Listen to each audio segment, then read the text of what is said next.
Yeah. Wow. Hold up. Oh, wow. Pura vida, mi gente. Yeah, much love and respect. How you guys doing? Thanks for tuning in. We're gonna go ahead and read a little something today. From the new book we got, well, last month. I was able to get this book, and we're gonna take a look at this. Hold on. Let me see if we can get it on camera. The Jews in the Caribbean. There you go. By Jane Gerber. Shout out to Jane Gerber. Make sure to get the book if you like the reading, if you appreciate it. If you want to get it. I like the book because it focuses on the Caribbean a lot and goes into more detail what we have read already and know a little bit about certain things. It also refreshes us on a lot of info we've already gone over. So we're gonna go ahead and get into chapter 2 of that book. But thanks for again tuning in. Much love. Pura vida, mi gente. Pura vida. Yeah, you guys can hear me? Yeah, we good?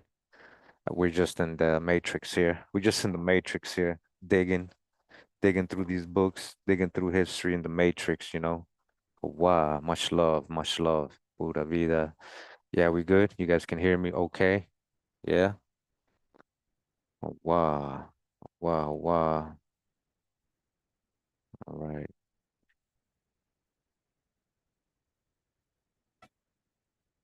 Wow. A1. A1, all right. Yeah. Hope you guys enjoyed that music in the intro. That almost sounds like a lot of the colonial European kind of music. But the marimba, the first one had marimba, that's indigenous. You guys don't know what a marimba is. That's very indigenous. Yeah, that's like one of our main things here in Costa Rica, marimba. Jano. Hold on.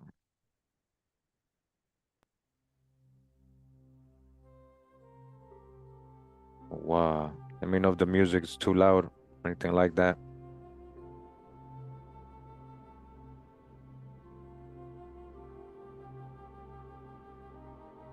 Wow.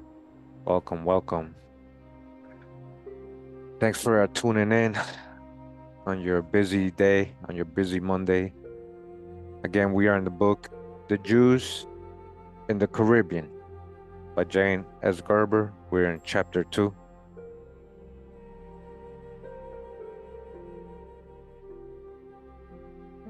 Yeah. So again, is the music okay, guys? Too loud? Let me know, because I hear it different on my end. You know, background music good? Is it louder than my voice? Test. One, two, mic check. Welcome. Welcome. Yeah. Pura vida, pura vida, pura vida, mi gente. Pura vida. Let me know, guys. Music okay? Okay. Not too loud. Okay. It's fine then. We're good. Okay. As long as you guys can hear me. Okay. It says here the question of why and how a network of Sephardi Jewish merchants, Sephardic, these are crypto Jews, right? Sephardic Jewish merchants linking Curaçao, St. Eustatius, and St. Thomas, Barbados, Jamaica, and Martinique came to play a uniquely prominent role in the mechanism of Caribbean commerce during the 17th and 18th centuries remains one of the most curious and interesting uh, that can be posed about the maritime commercial history of the Caribbean in early modern times. It's very interesting, very important, very deep history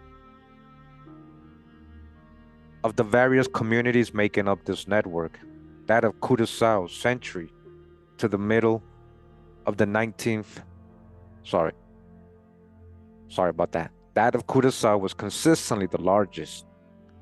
So very important role Curaçao plays in this. And most important from the middle of the 17th century, so that's the 1600s, to the middle of the 19th, and even beyond. So the 19th century, that would be the 1800s. What follows is an attempt to explain this phenomenon. While the Sephardi merchants of the Caribbean eventually secured a significant trading role in the Caribbean colonies, of all the European powers involved in the area, All right, these are the tags, the so-called English, the so-called French, the so-called Danes, so-called Dutch, and Spaniards, the most important European entrepot for the Sephardim of the Caribbean down to the end of the 18th century was consistently Amsterdam. This is where they had their base. You know, Sephardic Jews had gone, they had fled as refugees from the Inquisition from Spain and Portugal, ended up in Amsterdam, made a big community there. They called it New Jerusalem. Again, these are melanated people. It's not, you know, have all the full perspective. Remember the research we've done before. So that is the largest or most important in Amsterdam. And it was the Dutch trading system that provided the Sephardim with their best opportunities. However, as has been pointed out, most notably in an important thesis on Dutch commerce in the Caribbean, published in 1995, the system of Dutch trade in the Caribbean underwent a major change in the later 17th century, and the once so familiar sight of larger Dutch ships that had begun sailing directly from the United Provinces after 1648 to Spanish America, especially along the northern coast of South America, had all but disappeared before the end of the 17th century. By that time, another type of less direct trade with Hispanic America had gained the upper hand, revolving around Curaçao, Curaçao playing a major role. This active, small craft navigation, we shall see, provided an enduring basis for the rise, prosperity, and long religious and cultural stability of the Sephardi community of Curaçao. Under this subsequent more complex system of commerce, large seagoing vessels crossed the Atlantic and landed their cargoes at Willemstad, that is the port of Curaçao, from where the goods were transported by sloops and later schooners, plying back and forth between Curaçao and the coast of the Spanish Main. These same sloops and schooners also sailed to other parts of the Caribbean, in particular Cuba and Puerto Rico, widening the catchment area of Curaçao's active trade to these islands and also St. Thomas and Barbados, but less commonly to Jamaica. They sailed to fetch cash crops of various kinds, sugar, indigo, tobacco, and so forth, that were then stored at Willemstad until seagoing shipping plying what the Dutch in the Caribbean called the grote vaart as opposed to the plain vaart, handling the local coastal and island hopping trade, became available to transport these goods, together with the cargoes of cacao transferred from Venezuela back to Holland, chocolate. You know, we gave them chocolate, you know, back to Holland. Welcome, welcome. Thank you for joining today's reading. This transition from an earlier model of big ship, long distance trade to the new model of two-stage commerce, pivoting on Curaçao, was clearly a decisive importance in the cultural and social, as well as in the economic history of the Caribbean. In the first place, this shift to Curaçao-based trade offered concrete advantages in terms of fixing, stabilizing, and regularizing the traffic connecting the Dutch entrepot with Spain's American Empire. The concentration of negotiations and transactions at a single point enabled merchants to gain a far better perspective on supply and demand and create a regular market based on a steady flow of commercial information, and consequently to stabilize prices and outlays and minimize uncertainty and risk, as well as insurance premiums. This is what the Sephardic Jews are establishing, right? The commerce, the trade, the money, right? In the second place, this transition transformed the function in Caribbean commerce, not just of Curaçao, but also of Sephardi Jewry. For besides the fine harbor that Willemstad offered, the change in trading method and the character of the new system provided a secure, well-supplied pivotal focal point that the earlier long-distance single-stage commerce lacked, making it possible to concentrate at the main entrepot all kinds of localized expertise and skills that could not be settled in one place under the earlier pattern of commerce. The new system required storage, exchange, and insurance facilities in one protected and privileged locality with a large and well-defended harbor such as Curaçao provided, and also a local stock of shipping, support facilities for ships and seamen, reserves of naval stores, sail canvas, ropes, pitch for the hulls, and the like, besides a fixed garrison that also needed regular supplies and stores, and a community of merchants, brokers, and ship owners based there, disposing of specialized knowledge of trading conditions in 3 or 4 different Caribbean empires. For the merchants could not operate without developing close ties with trusted correspondents in Amsterdam, in the non-Spanish Caribbean Antilles. So they mean in the non-Catholic when they're saying non-Spanish. Remember who these people are, remember why they're fleeing. And along the Spanish Main, hence these merchants required a Dutch background, combined with local contacts and familiarity with the Spanish language. They knew Spanish because these are people, even though they were Dutch, even though they might have been a couple generations now in Amsterdam, they were Spanish and Portuguese people, Sephardic Moorish people, crypto, new Christians, conversos, moriscos, marranos, okay? Hence, these merchants required a Dutch background, okay, with so they had connections with the family, and they knew Spanish and local conditions, and also knowledge of trading conditions in the non-Spanish Antilles, requiring a network of correspondents and agents in such key commercial centers as Barbados, St. Thomas, Jamaica, and Martinique. Since Curaçao is a relatively barren island unsuited to intensive food production, and its indigenous and Spanish pre-1634 population had been extremely sparse, it also needed regular contact with ports such as Newport, Rhode Island, Boston, and New York in the British North American colonies, the closest source of supply for salt, fish, and barreled meat, grain, timber, ropes, and other essential supplies. At its height in the 1680s and 1690s, the Curaçao-based fleet consisted of around 80 barks, manned by 15 to 80 men each, many of these owned and fitted out by Jewish merchants, so-called Jewish merchants, right? So in regards to the indigenous people that were there they try to say there was nobody there, but there was a lot of indigenous people there in these islands, Arawak, and these people literally there's books written about this, and we're gonna go over that. We're gonna prove these weren't so-called Africans that they were enslaving or bringing, to this island of Curaçao, because they try to say, this whole narrative, the first slave ship arrived, blah, blah, blah. But in regards to the local people, they said they literally shipped them all to Hispaniola, like 3 different islands, literally, and then they brought them back, supposedly. So we're gonna read that on a future video. We have read about it a little bit in my slave trade videos, but just wanted to add that because they try to kind of sugarcoat the numbers so people won't think about how bad the indigenous people had it when it came to slavery in these times right here that they're talking about. Their whole land, yeah, they're establishing these towns and these ports in Curaçao, but that was already indigenous land. Those people already there.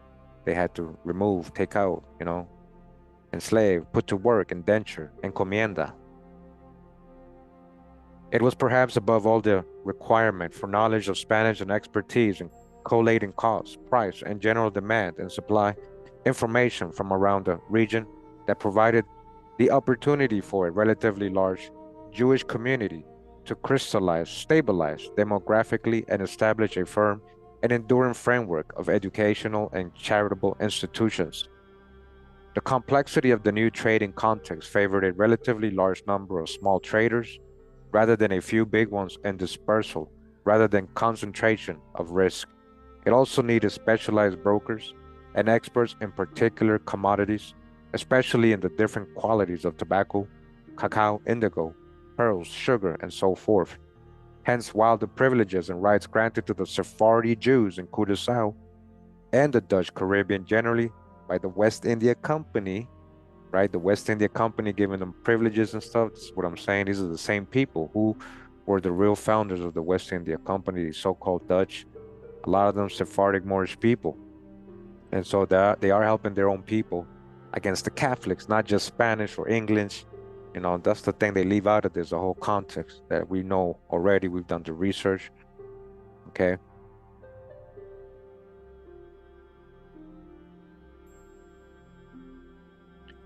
So they were granted these privileges by the West India Company. They were originally very restricted, far more grudging than those the company had granted the Jews in Dutch Brazil in the 1630s, and as has been rightly stressed, were limited to strictly defined economic rationales. The social and religious consequences of these charters were far more wide-ranging. Yet we should not regard the emergence of this Curaçaoan Sephardi community with its flourishing trade with the Spanish Main as automatic.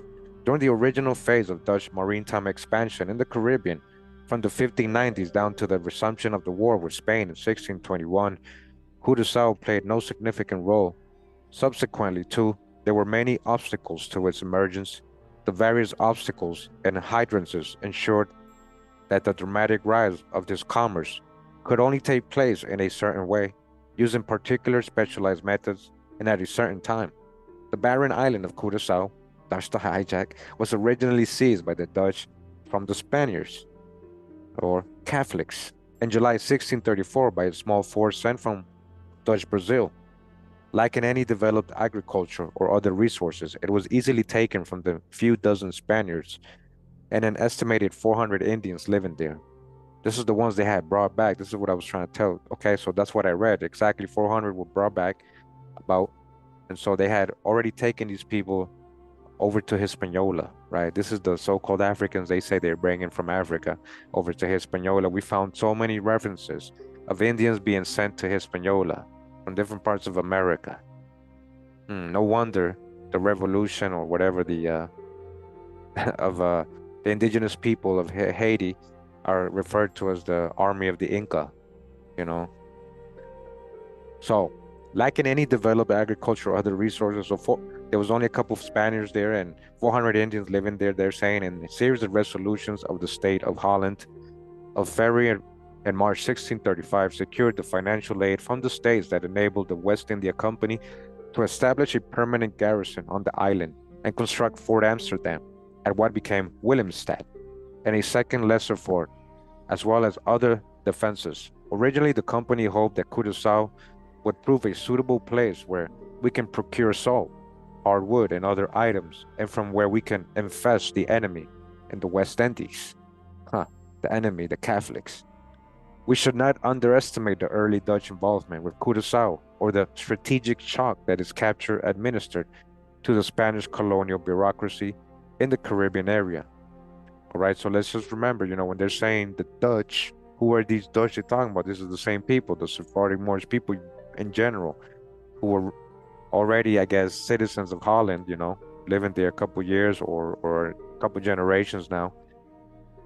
They are their so-called Dutch. That's who they're talking about. When you start looking at the background, specific names of, well, okay, who exactly are these Dutch? You start looking up the names, you'll see that they're Sephardic Jewish people. That's what I'm trying to tell you. If Curaçao had the best harbor anywhere in the southern Caribbean and a number of strategic advantages for its sea power, such as the Dutch, the nearby Venezuelan coast lacked good harbors capable of receiving larger vessels.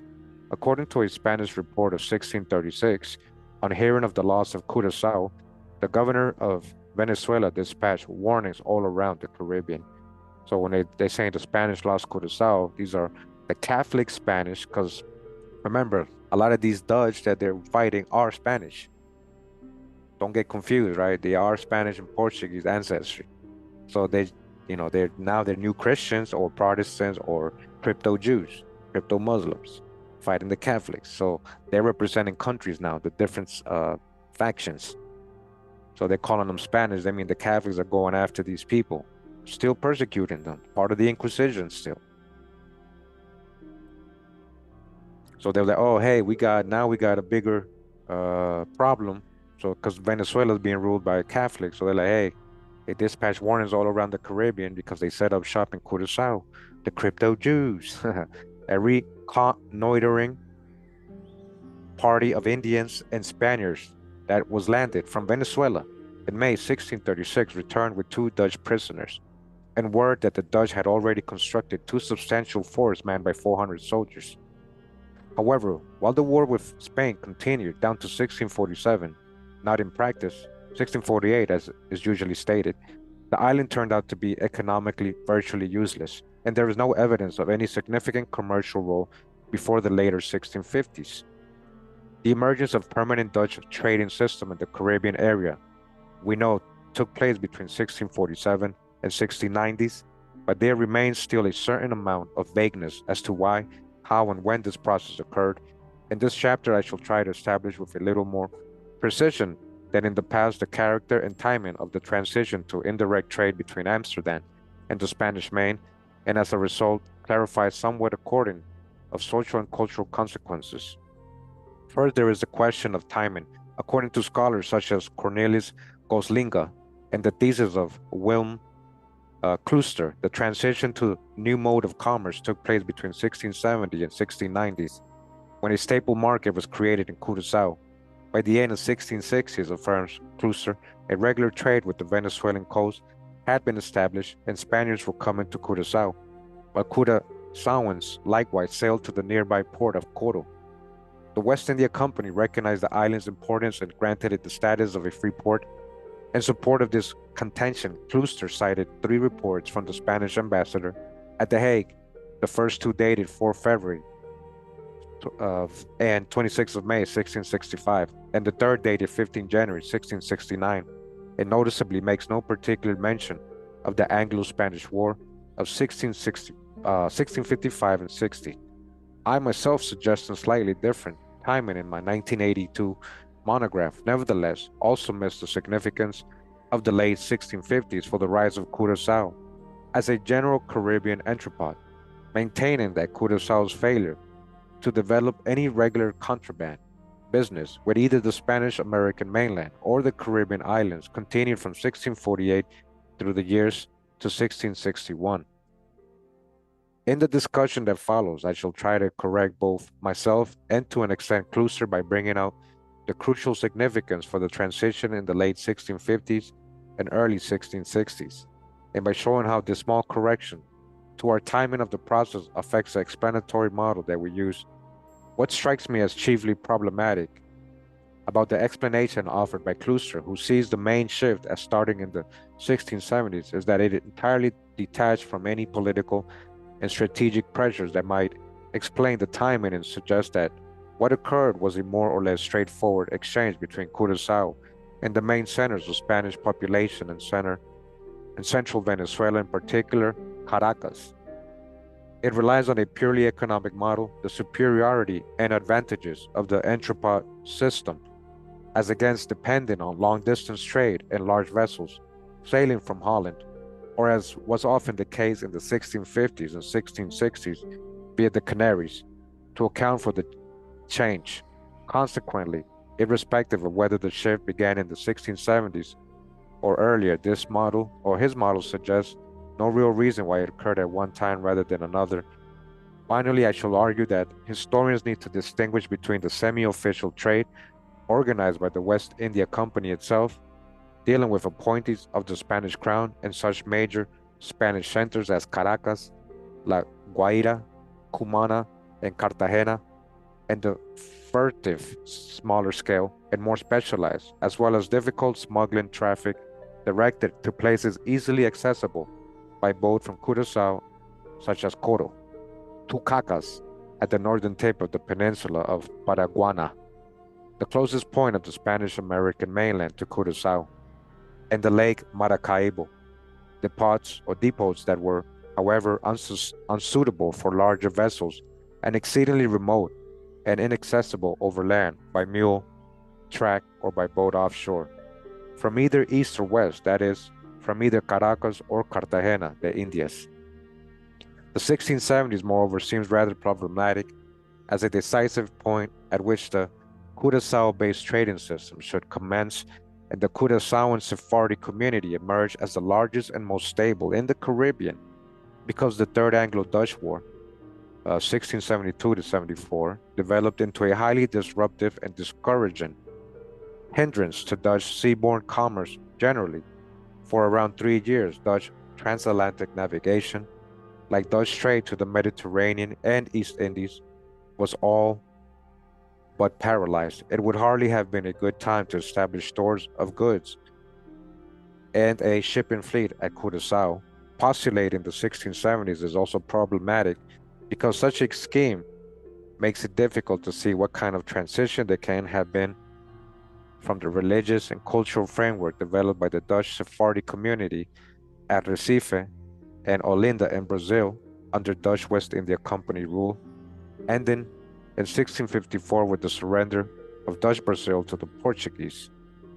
So Dutch Brazil to the Catholic Portuguese. Yet historians here, I think, rightly here, hitherto always assume close links between the rise of the Caribbean Sephardi Jewish community in the 17th century and the experiences and skills developed earlier by the Sephardim in Brazil. If one postulates a long gap between 1654 and the rise of the Curaçao entrepot, one has to explain the special role of Sephardi Jews on Curaçao purely in terms of their Iberian background, again, their Iberian background and prior familiarity with handling of such Caribbean cash crops as sugar and indigo in Amsterdam and other European emporia. But this would imply that Sephardi Jewish predominance in trade, credit operations, negotiations, and cultural exchange in Brazil was merely an earlier parallel phenomenon, detached and more or less an accident as far as the emergence of Curaçao, Barbados, and Jamaica was concerned, and not one reflecting a continuously unfolding developing structural role in the forming of the Caribbean world in the 17th and 18th centuries. And it actually looks like the second, like they did actually plan all that. Like they needed a place to go. They were refugees of Europe. They were still being chased around by the Catholics, given all these rules, and there was literally, to them, America was the promised land, you know. Where was I?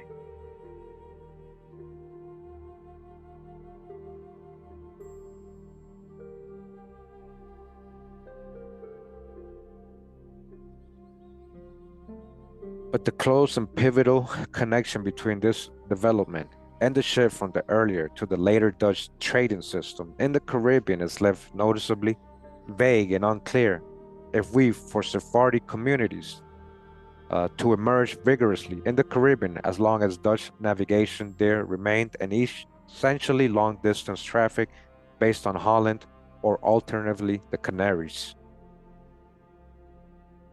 However, the earliest reports of shops and stores of goods being established on Curaçao in order to service a local commerce with the Spanish Main, using small vessels connected with a particular political and strategic context. The Anglo-Spanish War of 1655 to 68 conflict provoked by Cromwell and extremely disruptive for Spain's regular transatlantic commerce via Cadiz and the main Spanish-American emporia. In March 1661, the Spanish ambassador at The Hague remitted to Madrid reports obtained from Amsterdam. According to these, the Dutch on Curaçao now had large stores with all kinds of goods, and these they introduced on that coast by night using long boats, drawing their returns in silver bars and other products of those parts. Grandes almacenes de todos géneros de haciendas y que las introducen de noche con barcos lenguos en aquella costa, sacando sus retornos en barras y otros géneros de aquellas partes. All right, that's literally the primary source translation they put there. So they were kind of like smuggling, doing in the cut, and compensating themselves by they were making like silver bars, right? That's how they were paying. That's the commerce they were using.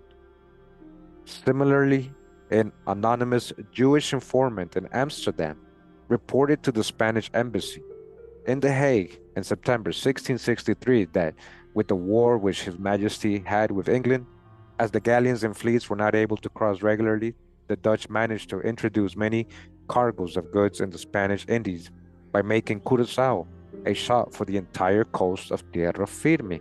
That was the shop. Con la guerra que tuvo Su Majestad con Inglaterra, no pudieron traer continuamente galeones y flotas. Procuraron holandeses introducir en Indias muchas haciendas, haciendo de ella almacén para toda la costa de Tierra Firme. All right. Well, you guys thought I couldn't read Spanish?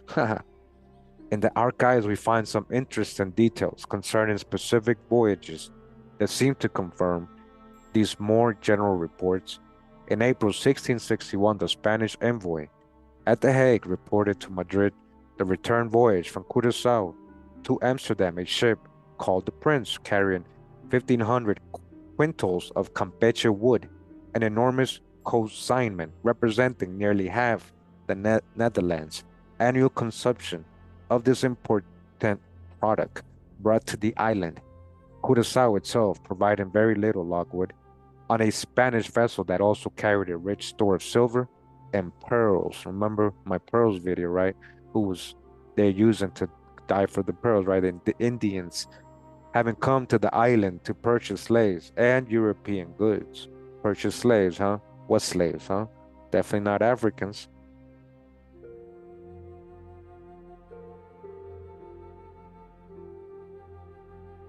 It is worth pausing for a moment to consider the question of Campeche wood. By interrupting the transatlantic traffic, the Anglo-Spanish War of 1655 to 60 caused a severe shortage of European merchandise, especially textiles, as well as slaves in the Spanish American colonies. But strikingly, the war also caused chronic shortages of a different kind, presenting a serious challenge to the Dutch textile industry based at Leiden. For Caribbean, Campeche or logwood had become the main base for a range of blue, black, red, and green textile dyes used in the Dutch and much continental European textile manufacture. The Spanish agent in Amsterdam, Don Manuel Belmonte, pointed out in a report to Madrid of December 1666 that some 100,000 quintals of Spanish-American Campeche wood and other dry wood was sold in Europe every year, mainly in Holland, France, and Italy, since its use was officially banned in England, but the Netherlands was the largest consumer.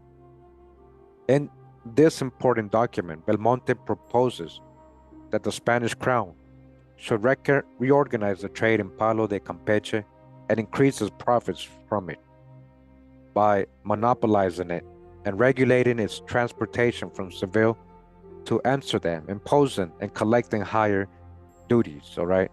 So all these trees they're cutting down, right? All these trees, literally, they're cutting down from the Americas. This he thought perfectly feasible, for it was found in the year 1655, when we had the war with Cromwell, that it was worth 120 florins, guilders, per quintal in Holland, and this because it is very necessary for the manufacture of textile products. And in Holland, it is in greater demand than in France, for in that province, Holland, they consume more than 30,000 quintals per year. Okay, and then it goes into the Spanish translation of it. It says, with such an urgent and consistent demand for Spanish American logwood in Holland, it appears that it was not just shortage of slaves and textiles in Spanish America that helped forge the new entrepot of the Venezuelan coast, but also the urgent need for Spanish American dyewoods at the great textile center of Leiden. Equally, though, it would seem that this emergence of a wartime entrepot trade on Curaçao, the development that laid the foundation for the Sephardi Jewish community of Curaçao as pivotal to the Caribbean Kleinbart, happened in spite of rather than because of the West India Company's strategy in the Caribbean. And we've already have other authors that actually said, hey, it seems like it was all plotted and planned by the West India Company to help the Sephardic Jews at the same time of creating commerce and using them for the business, but also to helping them establish themselves here because they were refugees in Europe. For we should not necessarily assume that the West India Company saw it as being in its shareholders' interest to favor or facilitate the rise of Sephardi commerce based on Curaçao, but yeah, they helped them extensively, actually. Indeed, it is striking that the early settlement contracts between the company and the earliest Jewish settlers on the islands stipulated that they were to engage in agriculture and conceded no right to participate in maritime trade. So yeah, they They were bringing them by the shiploads. They were bringing helping Sephardi Jews come to the Americas, the West India Company, the ones that are supposed to be going to Africa, right? All that false narrative. These are black folks in general who own these. These are your shareholders. These are when they're talking about shareholders, a lot of them Sephardic Moorish people, bankers and stuff, financiers, merchants. They had money. These are the people establishing this maritime trade.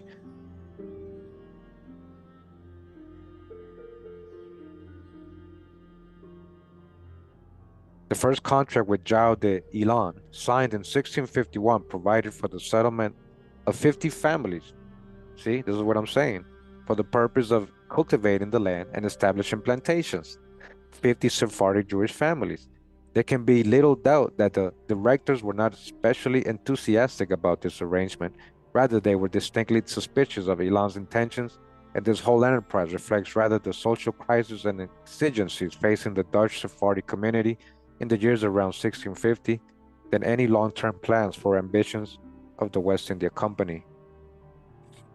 All right, welcome, welcome. If you just joined, thank you. We just go ahead and read in the book, The Jews in the Caribbean by Jane Gerber. We're in chapter 2. All right. Other documents too confirm that in the early 1650s, the West Indian Company directors suspected that the real objective of the Jews was to trade in the Caribbean from Curaçao with other islands in the Spanish Main, while the directors, remained opposed to any such development.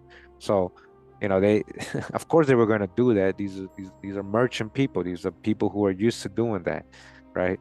Of course, they were going to do that. West Indian Company couldn't really sanction that. That's why eventually they took over all that. The Catholics took over all that.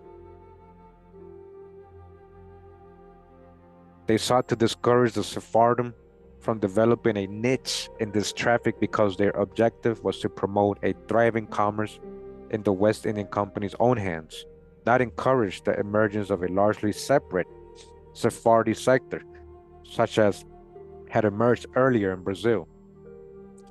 Clearly, all this staged despite the post-1648 initial Dutch efforts to force a new commerce with the Venezuelan coast. There was no such thing as a regular traffic of any kind, direct or indirect, between Holland and Venezuela. On 4th of October 1651, a freight contract was jointly entered into in Amsterdam before the notary Jan Volkerts Oli by a Spanish citizen of Seville by the name of Captain Pedro Rodriguez Enriquez and the Amsterdam Sephardi merchant Manuel de Toralto, whose synagogue name was Isaac Enriquez Faro, a trader with many connections with Spain for a voyage via the Canaries to Caracas and Cumana, as well as Santo Domingo and Puerto Rico, the purpose of which was clearly exploratory, and the initiative for which may well have come from the Spanish side. By late 1650s, the directors had received definite information that João de Ilan and the other Jewish settlers on Curaçao were acting in violation of their undertakings, making no effort to plant tobacco, indigo, cotton, and other staples, as they had been authorized to do, and were actually cutting logwood and using it to trade with other islands, and also exporting the island's horses. So listen to what the Jews, they were supposed to be creating plantations, planting, that was the stipulation they had when they were helped by the West Indian Company to go there, and they brought them on ships and everything. They used their ships to bring these Sephardic crypto Jews, crypto Muslims over there, right? And they was like, nope, let's actually cut all these trees down and make some money on that. And yeah, let's sell all the horses that are here, all the island's horses, huh? So where did these horses come from? Why they have so many horses in Curaçao? We're talking about in colonial time. We're talking about 1600s, right?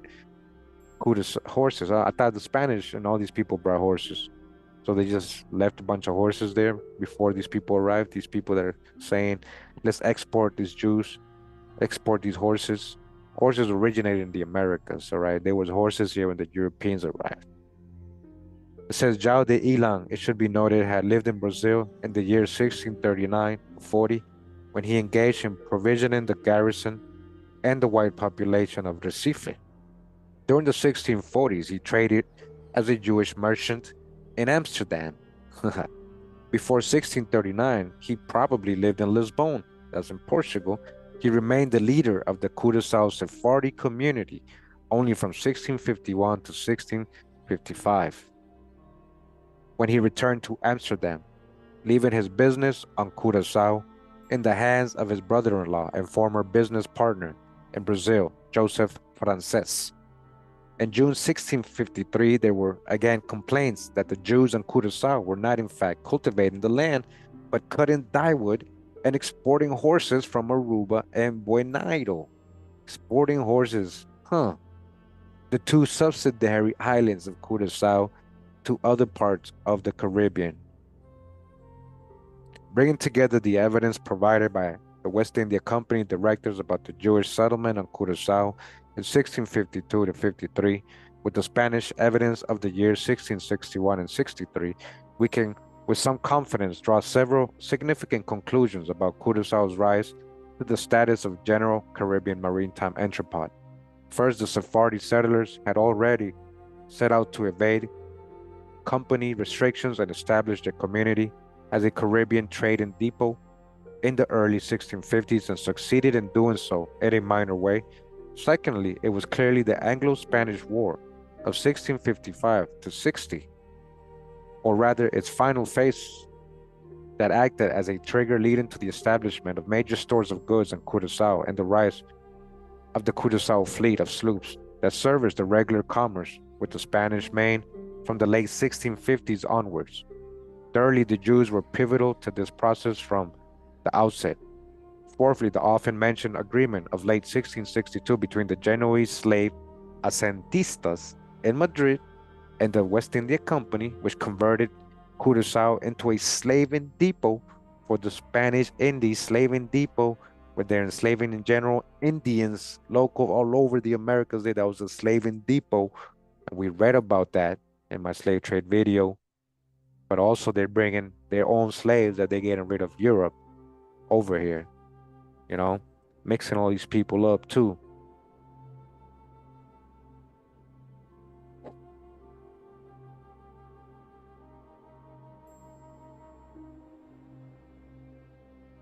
So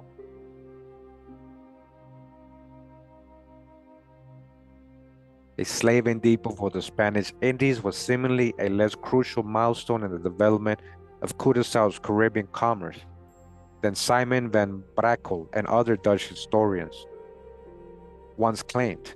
Rather, the 1662 slaving contract, though it was doubtless important in consolidating the traffic, was a form of recognition that Curaçao had already secured an unparalleled and preeminent position in Caribbean trade some years before. Several surviving documents from the late 1650s confirm that the main aim of the Dutch authorities was not to establish a local trade on Curaçao in the hands of a new merchant community based on slopes, but rather to render the slave trade, all right, listen, render the slave trade the chief focus of Curaçao's role and consolidate the company's grip over the flow of slaves via Curaçao to the Spanish colonies. Okay, we're gonna get deep into that because I'm gonna prove it that they have no proof these people coming from Africa when they're talking about slaves. Future videos, right? Because I've been doing a lot of little reading here and there in Curaçao, based on all this info we've been reading on the Sephardic Jews and stuff, and But as you guys hear, it became a big slave port, right? Right there, right? Not in West Africa, right there. And we know there was enslaving, Indians by the thousands, millions, just 500,000 just from Central America in a couple of years. We read that already, and man, like it's and again, these islands, Curaçao, there's like three of them. I think the ones they just mentioned, Aruba and the other one, they were literally depleted. All their indigenous people taken to Hispaniola, and then we're gonna read that. I'm gonna show you guys that, and then they were brought back. It's like they're like, oh yeah, hey, hey, like I don't know, they needed workers, I guess, or something, so they brought back. But either way, they did that. Remember, these are smaller islands, so it's easier to round up people. You know, so that was they all wanted this because of their the opportunities they had for slave trading, Curaçao's location. A letter of June 1657 from the vice director of Curaçao, Matthias Beck, to the company directors in Amsterdam indicates that at that point, halfway through the Anglo-Spanish War, there was no regular small vessel traffic between Curaçao and the Caracas, La Guaira central coastal zone of Venezuela. When Beck sent a sloop to La Guaira to make inquiries that year, he proposed that Spaniards interested in making purchases on the island should come there. If they had the opportunity to purchase so-called Negroes and merchandise, they would be welcome there and accommodated to their satisfaction, either for specie, hides, tobacco, or other commodities saleable in Europe. A few weeks later, Beck reported to Amsterdam his having sold some items to visitors from Caracas, all at a fair and reasonable price, in order to encourage and stimulate them to come to these ports to trade, which I think is greatly for the company's interests. Other documents of 1659 and 60 similarly show that Curaçao's role as a regular slave depot was then only just beginning, that several slave consignments had recently arrived, and that Beck considered the shipping in of, it says, so-called black slaves, right, by the company as the only bait to allure hither the Spanish nation, as he put it in February 1660, as well from the main as from other parts to carry on trade of any importance, all right? So again, let's not get confused, all right? They saying they bringing in black slaves. I heard who? Show me the guy's name, where you got him from. Because every time we start breaking this down, we start seeing it's most likely an Indian they're talking about from other parts, right, of America, or even from Cape Verde. They already had them there, you know, even from Lisbon. People coming in as indentured servants too, Europeans, all that, but definitely not from Africa. And remember that these so-called Sephardic Jews, in general, these people are so-called black, melanated people, so-called Negroes too. It's all titles and tags here. Don't get confused. I know a lot of people don't like when I say that, like, nah, don't try to, they ain't us, Kurimeo, they ain't us. Well, if it's not you, it's not you, you know? It's whatever's in your genealogy. I ain't generalizing. I'm just telling you real history here. You gotta be able to accept the whole history, not just the biased history. Like I don't want to believe that. I don't want to believe that, Kurimeo. Well, it happened. Shout out to 432 The Drum. More on more war, man. That's what we talking about.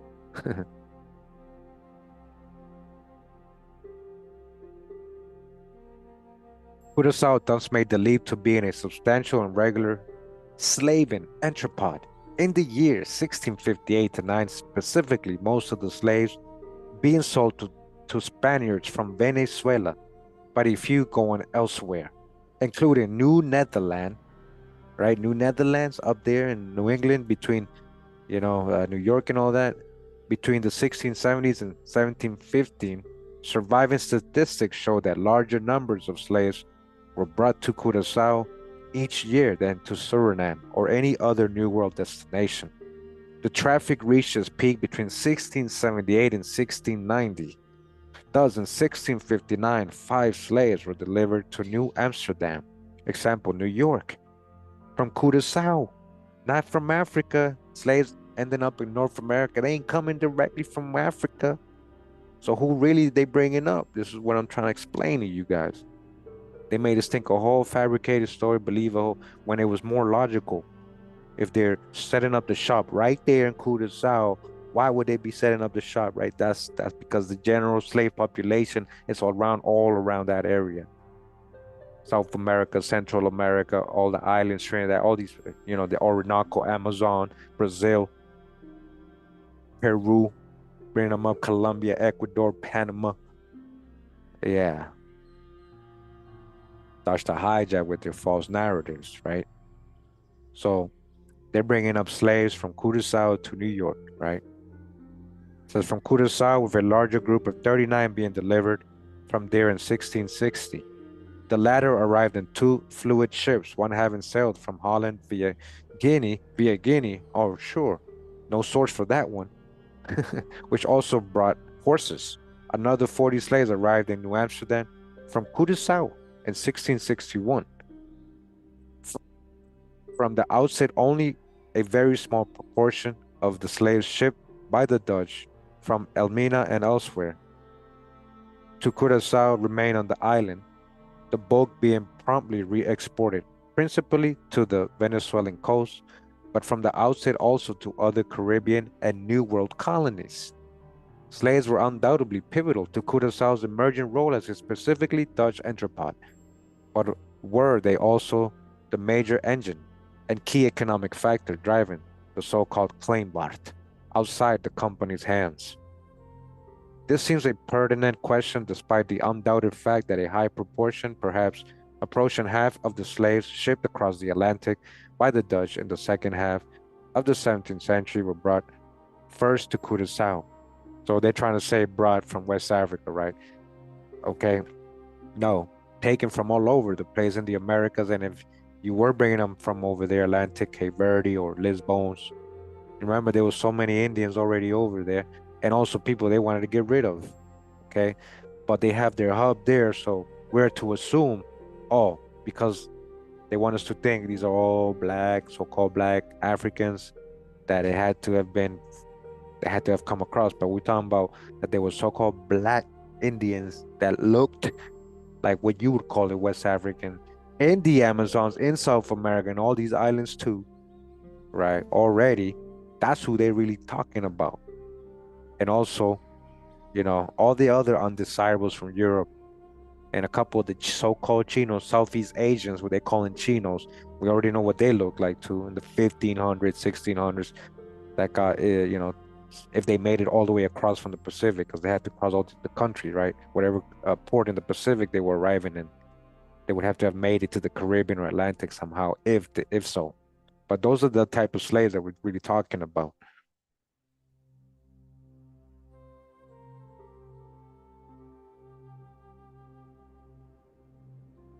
While Curaçao was indubitably a major transit port for slaves from the late 1650s until around 1720, there is no real evidence that involvement of the Jews in this traffic was the main factor behind their success in establishing themselves as the largest, most dynamic, and diversified uh, trading element in the Dutch Caribbean. He says there's no evidence. We've gone over so much evidence. They were your plantation, or they had all the ships. Of course, they played a major role in that. It wasn't, they was looking out for themselves. They might have thought they were fulfilling prophecy. Remember all the stuff we read. Remember all the stuff we read. And some Jews were involved in buying and selling slaves. It was clearly West Indian Company officials who administered the slave compounds on the island and sold or auctioned off the slaves on Curaçao. And these were invariably Protestants. Protestants, huh? Protestants, well, she's like, oh, they couldn't have been Jews because it was mostly Protestants, but Protestants were recent conversos, new Christians, most of them. They were crypto Jews. They were ex-Sephardic Jews, ex-Moorish people. Um, Now, the author named Gerber, so that's all I'm gonna say, but kind of downplaying the role the Sephardic Jewish people played here. They were involved. There's no sugarcoating that. You know, most but not all the slaves also arrived in Curaçao on West Indian Company ships sailing from the Guinean coast. Okay, I like to see those ship manifests. You mean Guyana coast? Okay, Guyana. Okay, Guyana, yeah, South America. The point of raising this question is not to suggest that slaves were not a key commodity in which the Sephardi community dealt. So, for clearly they were, but rather to ascertain whether the slave traffic was really the main reason for the emergence of an active Sephardi community in Curaçao. And equally, why it was that the collapse of the island slave trade after 1715, when obstacles to the Dutch slave trade mounted and the British emerged as overwhelmingly dominant in the Caribbean slave trade, did not mean the immediate ruin, or even as far as we can tell, any serious setback for the Sephardi community. On the contrary, the early and mid 18th century appears to be the most flourishing period in the history of Curaçao Jewry, with rising quantities of cacao, tobacco, indigo, silver, and goods from the British Caribbean colonies being remitted to Holland by Sephardi Jewish merchants trading between Curaçao and Amsterdam, regularly sending their cargoes on the West Indian Company ships. The evidence for the late 1650s shows that Beck's aim was to establish a regular slave trade with Venezuela for the company's benefit, given a degree of access to the Caracas area, because it was so close to the Caracas area where they had potential slaves, right? Where he tentatively established a Dutch presence. In and around 1657 and 58, one might suppose there was no reason why a largely direct, semi-legal traffic between La Guaira and the company's officials in Curaçao should not have directly become the mainstay of Curaçao's commerce. But we must also consider the policies of the Spanish crown and the post-war situation and not be too dismissive of the administrative apparatus of Spain. The interim governor of Caracas, Don Andrés de Vera, was denounced to the Consejo de Indias in Madrid in 1658 for allowing several Dutch ships to sell merchandise and load with cacao not only in the Caracas areas, but also in and around Maracaibo and profiting personally, supposedly making 50,000 pesos from the arrangement. Still more willing to deal with the Dutch was Don Félix de Zúñiga y Avellaneda, governor of Santo Domingo, simultaneously denounced for allowing the entry there of many Dutch ships, so-called Dutch, right, in 1657 with textiles, cargoes of slaves, and other goods, and for being especially corrupt, all right?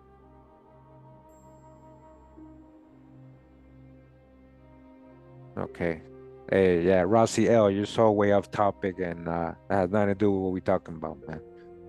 Some of these ships doubtless sailed from Curaçao, even if most came direct from Holland or the Canaries. But evidently, the wartime situation was an exception, and the end of war with England enabled the Spanish crown to exert political and administrative pressure and try to return to the status quo ante. Vera was reprimanded and replaced, and his replacement was much less accommodating towards the Dutch. In the 6 months of 1661, the new governor counted no fewer than 30 Dutch vessels cruising along the coast of La Guaira, hoping to trade, but steadfastly persisted in his policy of discontinuing the commerce instigated by his predecessor. In one incident, he had a salvo of artillery fired into the air to warn Dutch intruders to depart. It's Sephardic Jewish people, right? They call them Dutch. However, by his own admission, overland and coastal communications to the west of the Caracas and with Coro and Maracaibo, the ports closest to Curaçao were so tenuous that his firmness in central Venezuela could have little or no application there. The unpredictable welcome the Dutch received in the main Venezuelan ports then was arguably the true reason that the main trade came to pivot on the Coro area, Maracaibo, Rio de la Hacha, and later the makeshift Dutch mainland port of Tucacas, and to evolve as a highly specialized smuggling activity conducted in small slopes. Its essence was its illicit character and its focus on the extreme west of Venezuela and east of New Granada, especially Coro, Maracaibo, Rio de la Hacha, and also the Indians of the Guajira Peninsula. Transportation of slaves from Africa to Curaçao and their maintenance, and then auctioning on Curaçao. That's the hijack when they're saying from Africa.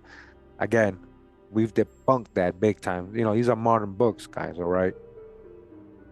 Same people say all so-called black folks are from Africa, that all Europeans were white, even Sephardic. The same people would say that right here, you know? But we appreciate the other details that we can verify. So, transportation of slaves to Curaçao. So any, you know, all the real slaves, right? Any type, and their maintenance and then auctioning on Curaçao was a West Indian Company monopoly. In between 1662 and 1700, the company establishment on Curaçao did depend heavily on the import and re-export of slaves. All right, so there you go. Who's really in charge of the West Indian Company in general? If you go talk about shareholders and who really owns all, that was Sephardic Jewish, more crypto Jews, most of them. All right, so they were heavily involved, like I said. The fact that after 1700s, the Kleinvaart to the Spanish Main and other parts of the Caribbean continued to flourish and the early and middle decades of the 18th century were the time of greatest prosperity for the Curaçao Sephardi community and its religious and cultural institutions, not only raises doubts as to how vital the slave trade actually was in the Jewish trade in the early period, but more importantly, underlines the need to distinguish between the West Indian bulk slave trade based on Curaçao and the illicit small craft coastal traffic to coastal destinations like Coro, Tucacas, and Maracaibo, remote from Caracas and Cumana. Postma was undoubtedly correct to state that after smuggling slaves into these colonies, Venezuela and New Granada, during the decades of the 1650s, the West Indian Company obtained a major share in the legalized asiento trade. In 1662, legalized slavery, and that this new semi-legal traffic was based on Curaçao.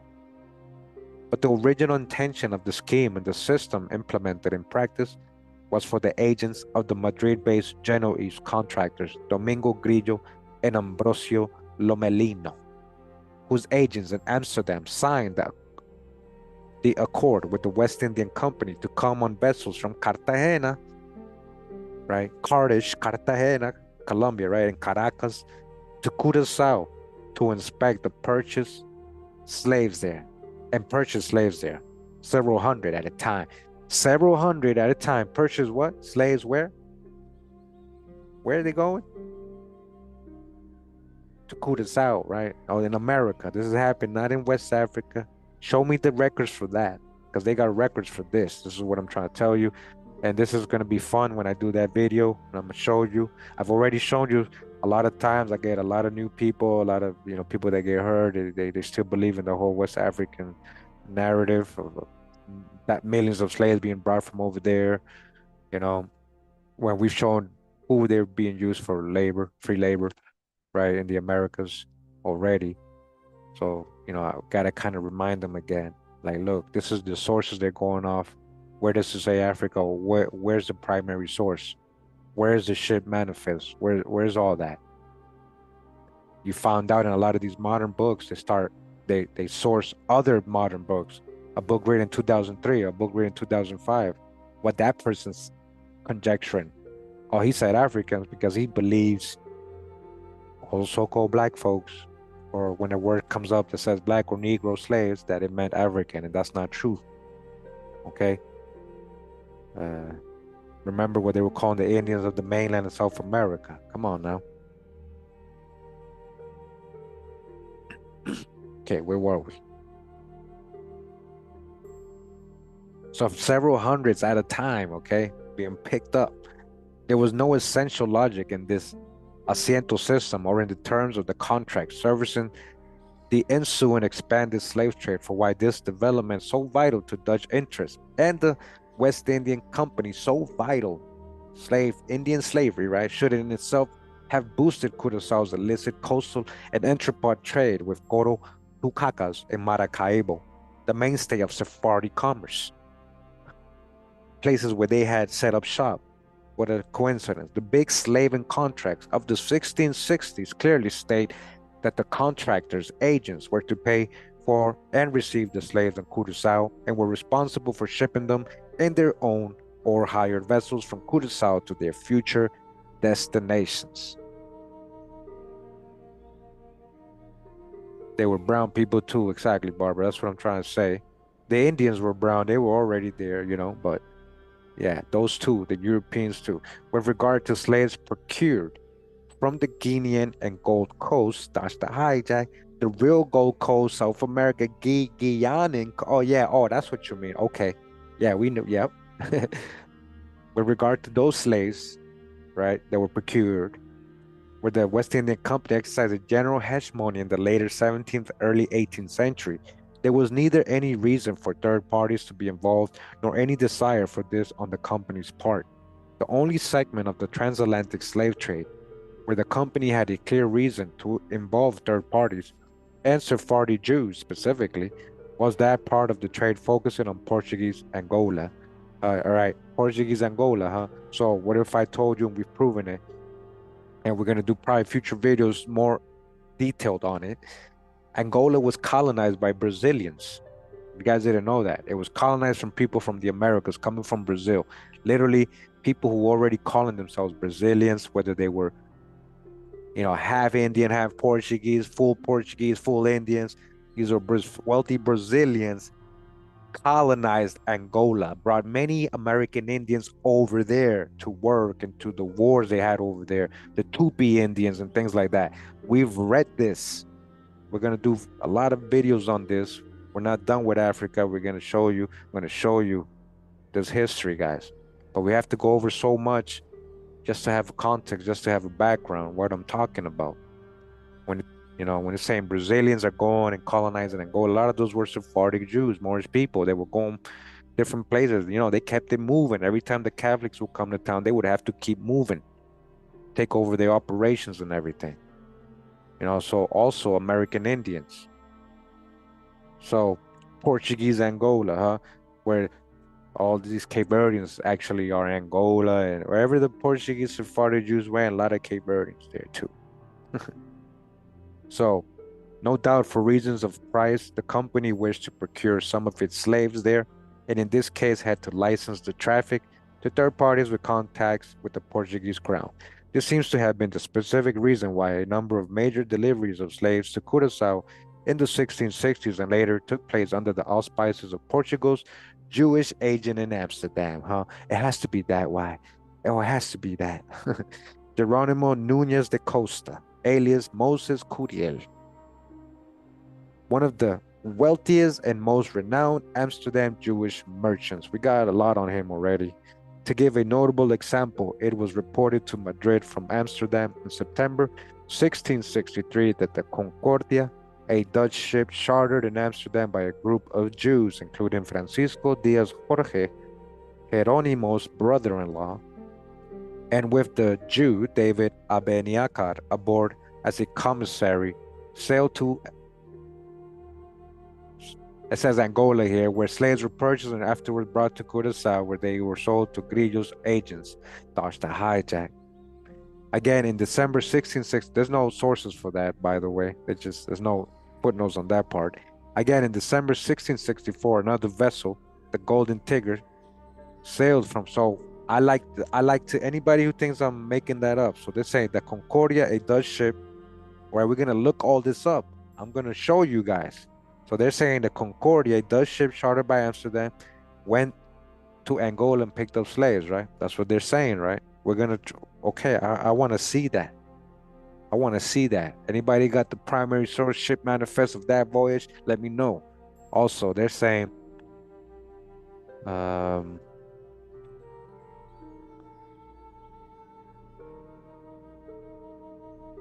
where slaves were purchased. Okay, again, in December 16th, for another vessel, the Golden Tiger sailed from Amsterdam to Angola, where the commissary purchased 350 slaves there. These were then shipped to Curaçao. Okay, that's homework. Who want to debunk me? Go ahead. Homework. I'll be waiting. Golden Tiger. Show me the ship manifest. The Golden Tiger. Show me the voyage. Show me the primary source where they're getting this from. Sailed from Amsterdam to Angola, supposedly, and sent them to Curaçao, right? Where 200 were reportedly sold to Grillos, somebody said it, reportedly sold to Grillos agents, and the rest to local Spaniards who had crossed to Curaçao in boats loaded with cacao, tobacco, silver, and other Spanish American products. All right. I hope one of y'all does the homework. I'm gonna definitely do it.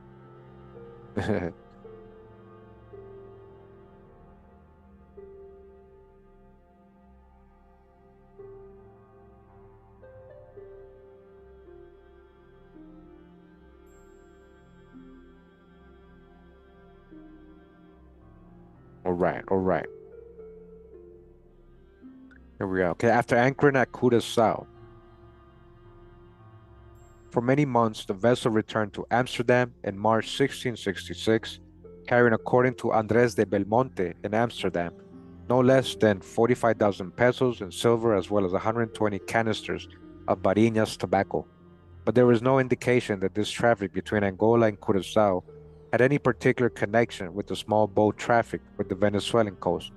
In April 1666, Núñez de Costa was one of the organizers and main investors in another voyage from Amsterdam via the west, they're saying coming from West Africa and on to Curaçao, though the ship was also carrying 50,000 pounds of cinnamon and other spices valued at 30,000 pesos and fine lace to be traded in Venezuela under the cover of the blacks, the so-called blacks. What all this proves is the complex interconnectedness of the Dutch East and West India trades and their links with Dutch manufacturing, as well as intricacy of the trade relations that came to focus on Curaçao at this time, and also the impossibility of the West India Company monopolizing a straightforward exchange of slaves for silver based on Caracas. The War of 1655 to 1660 was, of course, not the only war during the classic period of Curaçao Sephardi Jewry, when Spain found herself locked in a maritime and land conflict with Britain. During the War of the Spanish Succession, 1701 to 1714, the 7 Years' War, 1756 to 1763, as well as the War of American Independence, during which Admiral Rodney perpetrated the notorious sack of St. Eustatius, pillaging the Sephardi merchant and seafaring community. In particular, in February 1781, there was again heavy disruption.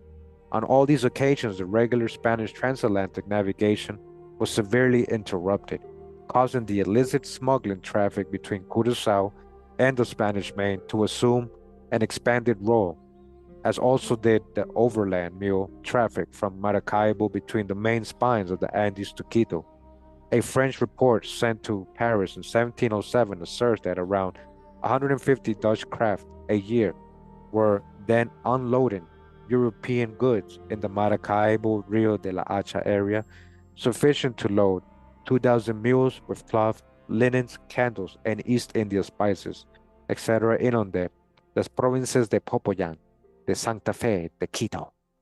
Plainly, the main impetus behind this remarkable traffics, servicing a relatively wide span of Spanish America, was not the slave trade but the unique advantages of the lagoons, peninsulas, and inlets between Rio de la Hacha and Coro, and the proximity of this area to the splendid harbor of Willemstad.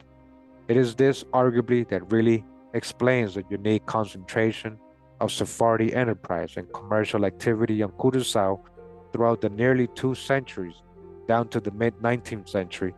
It is a story that shows how fitting it is that the history of South American Jewry as an organized community should have commenced in the 17th, 18th, and early 19th centuries at Tucacas and Coro. All right. So, the chapter 3 is the status of Sephardi mercantile communities in the Atlantic world during the 17th, 18th century. So, we'll leave that for another day. All right. So again, we were in the mind of a hijack a little bit. Yeah. So I got homework for you, the doubters, right? The Concordia, and the Golden Tiger. I want to see the manifest. I want to see the primary sources for those slaves. All right.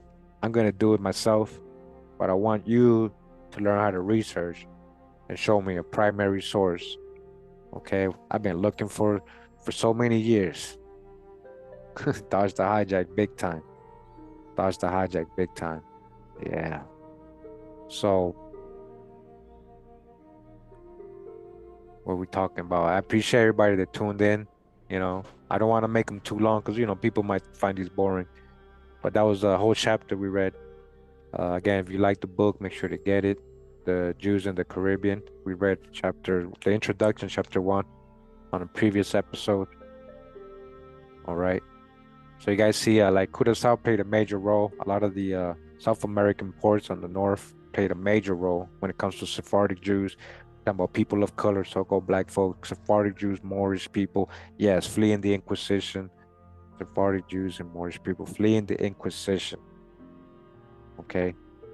Ended up as so-called Dutch, as so-called Portuguese, as so-called French, as so-called English in their crypto Jewish role, in their secret Jewish role, in their new Christian role, in their converso role, in their Morisco role, in their Marrano role, as new Christians, So I'm glad that it brought up that whole big slave trade in Curaçao because again, I'm gonna go over that again. We're gonna try to get all the sources for that slave trade in Curaçao, right? I'm talking about real primary sources, not what somebody's saying. And when was this made? This is, most recent. But we should give a shout out to Gerber. Big shout out to Gerber. All right. Big shout out. 2018 for 2014, 2018, right? Okay. Appreciate the details that we didn't know. And we're gonna put it all together with all the info that we do have. All right. I probably have another video later, dropping later. You know how I drop videos sometimes late. Takes me time to work on them. I was gonna read this yesterday, but we got kind of busy doing something else. But I appreciate you guys tuning in. Hold on. Huh? Okay. Wow. Wow. Appreciate you guys. What's up? What's up? You guys want to chat? You guys want to chat? No? You're very welcome. Appreciate everybody that tuned in. Hold on, let me put on my shades, man. Yeah. I thought I had my shades on. Here we go. Here we go. Much better. Yeah. Yeah. My digital shades. Oh, thank you for tuning in. Um, I know it's not as the same re when I'm reading the book myself or and showing you the actual, you know, but in general, I didn't really skip much just when I was saying kind of African or if it's, you know, it brought up Africa a couple times. So, and if you go watch my Real tr Slave Trade series, you'll see why we dodged a hijack big time with that, you know. All right. Yeah, appreciate everybody. Yeah. Pura vida. Yeah, so the major role, we're not saying that they were the only slavers, but they had a major role when it comes to the people financing and providing the ships and financing and s- setting up the commerce, at least the making the connections for others to be able to do the slave trade. Well, the Sephardic Jews did that, they made it easy. They made the trade possible, you know. So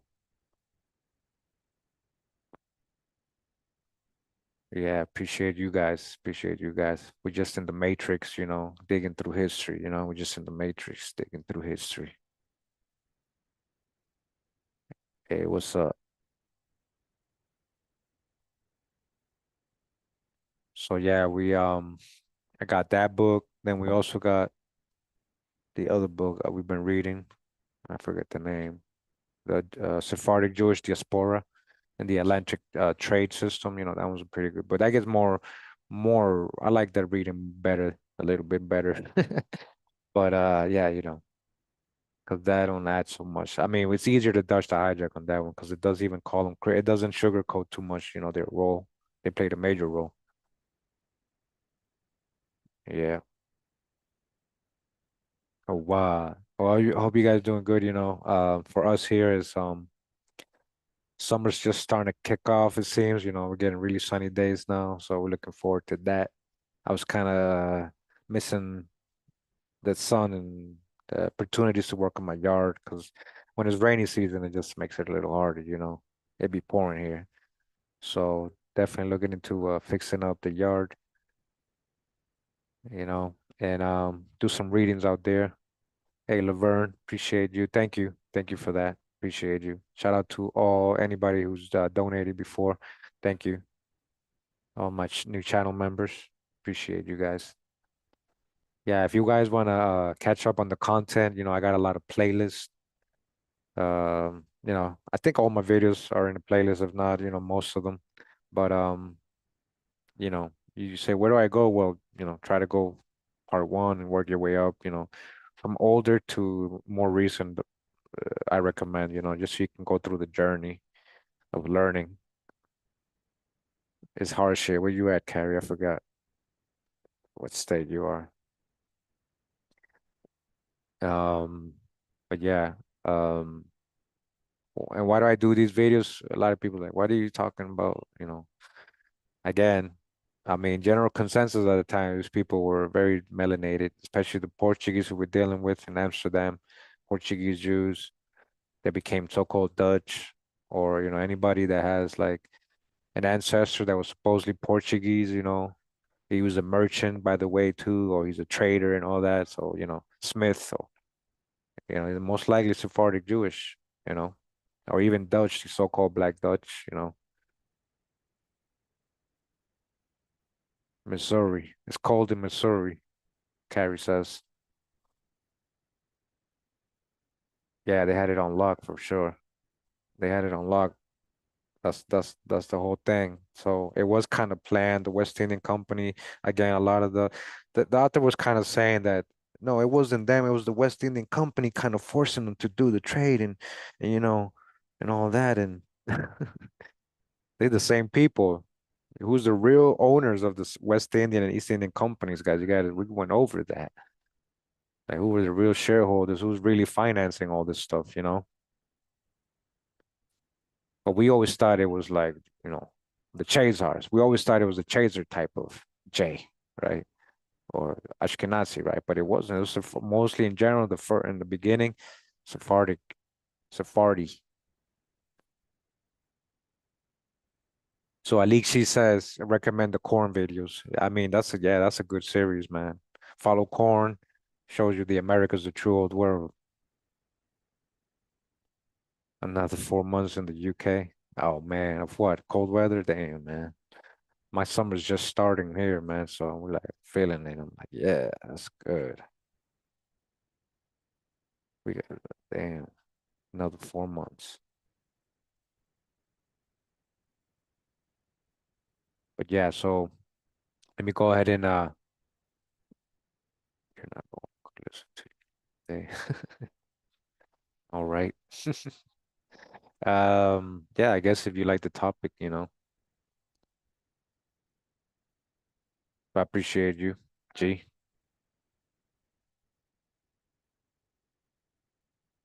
Yeah, I appreciate you, Laverne. Thanks. I'm glad you liked the readings and the presentations. Again, I got a lot of planned presentations. It's just some of them's like, well, I really want to prove this. I want to show the sources, and it's just like, I'd be like, how do I do it? How do I start this video? How do I? But I'm gonna continue going on the West Coast, the founders of the West Coast, a little bit more on that, and also the role the Sephardic Jews play down there, the Southwest, or up there for me, depending on what side the map if we want to look at it how they show us or flip it, I guess. Down there, up there,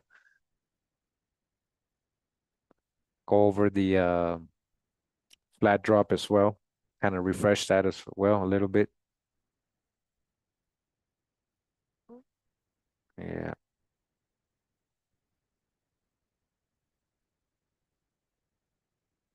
yeah, appreciate you. Thank you, J9. Thank you for uh putting the link my Patreon page in case you want to support me that way as well. So I'm gonna get working on I'm gonna go actually work in the yard a little bit and then I'm gonna work on a video so I can drop tonight. I appreciate you guys tuning in on an earlier time. I like to do this sometimes so I can catch the morning people. It's like a different crowd, morning and nighttime people.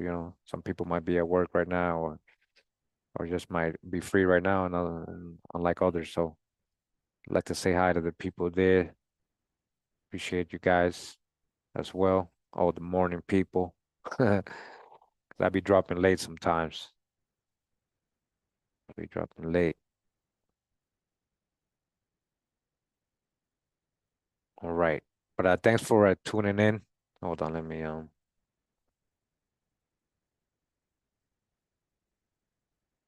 yeah, yeah.